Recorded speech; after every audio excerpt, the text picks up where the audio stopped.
Oke, saya Kevin Somora. Di sini saya akan menjelaskan mengenai ITIL atau Information Technology Infrastructure Library.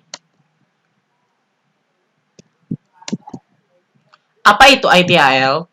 ITIL adalah satu set konsep dan teknik di mana teknologi informasi dikelola, yaitu infrastrukturnya, pengembangannya, dan operasinya.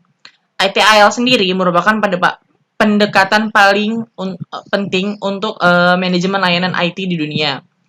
ITIL sendiri menawarkan pendekatan berdasarkan best practice yang diambil dari sektor publik dan swasta internasional. Manfaat ITIL. Yang pertama adalah peningkatan return on investment atau ROI pada teknologi informasi.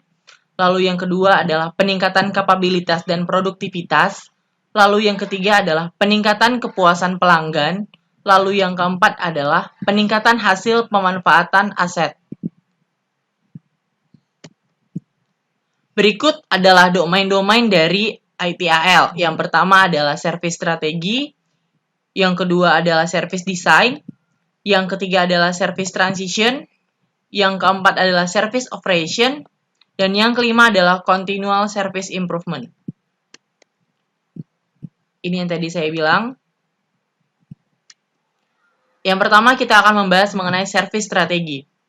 Service strategi digunakan sebagai panduan untuk menentukan tujuan ataupun sasaran serta ekspektasi, di mana di sini kita memilih prioritas-prioritas ataupun rencana untuk perbaikan operasional maupun organisasional di dalam organisasi TI. Service strategi juga digunakan sebagai panduan untuk melakukan review strategi bagi semua proses dan perangkat ataupun roles responsibilities, teknologi pendukung, dan lain-lain di organisasinya untuk meningkatkan kapabilitas dari semua proses serta perangkat service strategi tersebut. Topik-topik utama yang dibahas adalah demand management. Demand management sendiri merupakan aktivitas yang dapat mempengaruhi permintaan pengguna dan merupakan penyedia kapasitas untuk memenuhi permintaan user. Lalu yang kedua ada financial management, di mana di sini financial management adalah memastikan penanganan biaya-biaya dan resiko-resiko terkait penyediaan servis melalui proses service strategi, meliputi budgeting, accounting, and charging. Lalu yang ketiga ada service portfolio management. Di sini service portfolio management adalah mengidentifikasi layanan IT untuk menunjang strategi bisnis, meliputi define, analyze, and approve. Service design. Service design adalah membuat desain layanan IT yang tepat dan inovatif termasuk arsitektur, proses, kebijakan, dan dokumentasi untuk memenuhi kesepakatan dari kebutuhan bisnis untuk saat ini dan masa depan. Proses-proses dalam service design adalah 1. Capacity management. Capacity management bertujuan untuk menjaga keseimbangan antara biaya dengan sumber daya. Lalu yang kedua, ada security management. Security management ini bertujuan untuk menyelaraskan antara keamanan IT dan keamanan bisnis. Lalu ada availability management. Di sini memastikan bahwa semua layanan tersedia dengan baik. Lalu ada service level management. Di service level management ini melakukan dokumentasi yang di dalam dokumentasi itu berisi layanan-layanan yang sudah disepakati antara pemilik layanan dengan customer. Lalu ada service transition. Service transition sendiri adalah menyediakan panduan kepada organisasi IT untuk dapat mengembangkan serta kemampuan untuk mengubah hasil desain layanan IT, baik yang baru maupun layanan IT yang nantinya akan dirubah spesifikasinya ke dalam sebuah lingkungan operasional. Proses-proses yang dicakup dalam service transition adalah 1. Change management. Change management bertanggung jawab atas segala macam perubahan layanan di dalam sebuah sistem. Lalu yang kedua ada asset dan config management. Asset dan config management ini mendukung proses layanan manajemen yang efisien dan efektif dengan memberikan informasi konfigurasi yang akurat. Lalu ada service operation. Service operation sendiri merupakan tahapan life cycle yang nantinya akan mencakup semua kegiatan operasional layanan-layanan TI.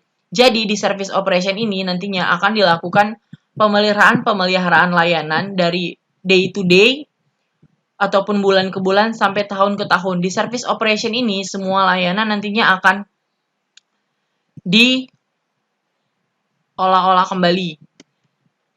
Proses-proses yang dicakup dalam service operation adalah 1. Event management, 2. Incident management, 3. Problem management, 4. Request fulfillment, 5. Access management. Di sini saya akan menjelaskan perbedaan antara incident management dan problem management. Incident management merupakan sebuah insiden ataupun sebuah isu yang nantinya akan ditangani. Nah, problem management adalah kumpulan dari insiden-insiden manajemen yang sudah diidentifikasi dan nantinya akan diselesaikan. Lalu ada continual service improvement. Continual service improvement ini ataupun CSI yaitu memberikan panduan penting dalam menyusun serta memelihara kualitas layanan dari proses desain, transisi, dan pengoperasiannya. Metode yang bisa digunakan untuk CSI adalah plan, do, check, dan add. Sekian dan terima kasih. Ada yang ingin ditanyakan? Contoh dari CSI itu apa ya, Vin?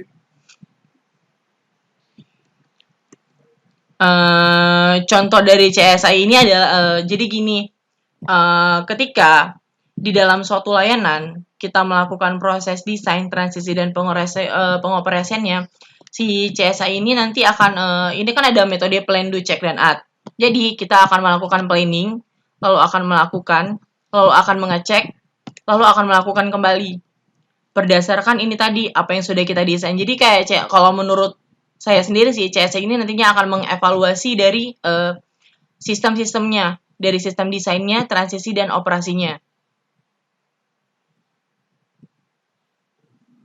Oke, terima kasih, Vin.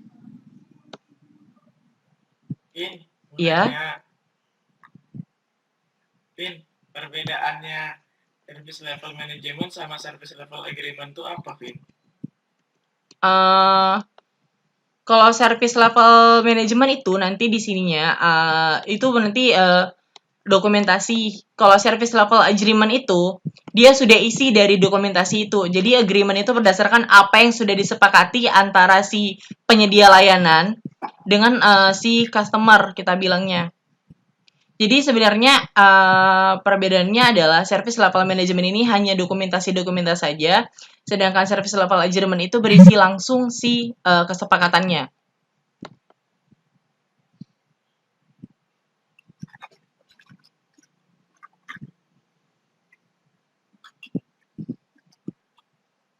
Gimana Bapak Rangga?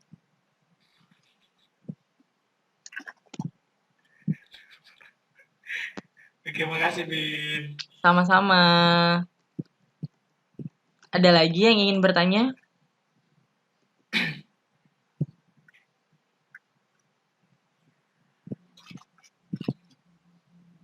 Ngerti, Pin. Ulangin, Pin. Oh iya, ini aku lagi, Pin. Iya. Tadi kan ada. Boleh. Kan tadi kan ada di service portfolio. Iya. Sebelumnya, service portfolio management. Biasanya di service portfolio ini dokumen yang bisa mensupport untuk mendesain sistem yang baru itu apa aja, Vin?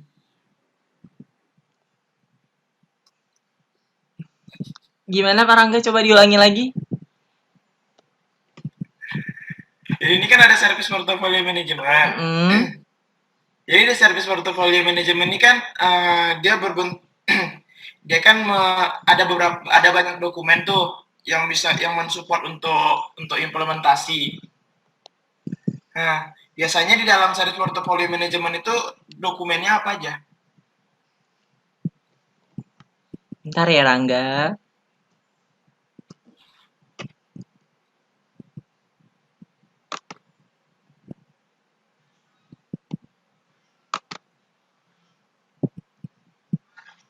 Gimana? Aman kudanya mati sekarang. Udah Nah. Yaitu adalah jadi saya akan menjawab pertanyaan dari Rangga. Jawaban dari pertanyaan Rangga itu adalah service pipeline, service catalog, dan retire service. Service catalog terdiri atas service description, functional specification, business English, option, gold, silver, bronze, customization, dan availability times. Ada lagi yang ingin ditanyakan? Sudah kan cukup kan? Udah. Buka kalian, aku pengen buat screenshot itu absen. Belum. Sekian presentasi dari saya. Atas perhatiannya saya ucapkan terima kasih. Sama-sama. Sama-sama.